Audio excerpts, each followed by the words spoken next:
农粮署做统计，受到卡罗风台影响，这农业损失有1亿3千多万。这其中呢，南投县就占了9成。根据着台北的农产运销公司统计，菜市平均的批发价已经冲到1公斤50.2块咯，平今年旧历过年期间是搁较贵。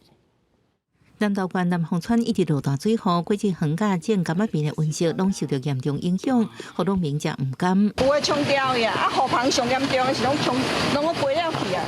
嘿，即声开嘛搁济啊！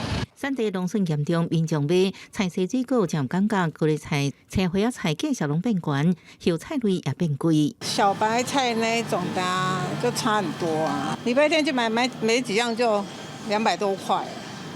那像平常我们200多块就买了好多样，像高丽菜啦什么这些都比较高一点啊。叶菜也变贵这样。有变一点点，农业部统计，受卡罗风台影响，全台农村金额1亿3千多万，受损最严重是高丽菜，第二是柑仔蜜，继续反映伫市场。青花菜起将近3成，柑仔蜜起38.3%，包心菜价格也起将近2成。其中柑仔蜜每公斤价格已经起超过100块。农粮署分析，因目前毋是柑仔蜜大出的时阵，种拢伫山顶，短期内价格较歹降，油菜类拜3左右就会回稳。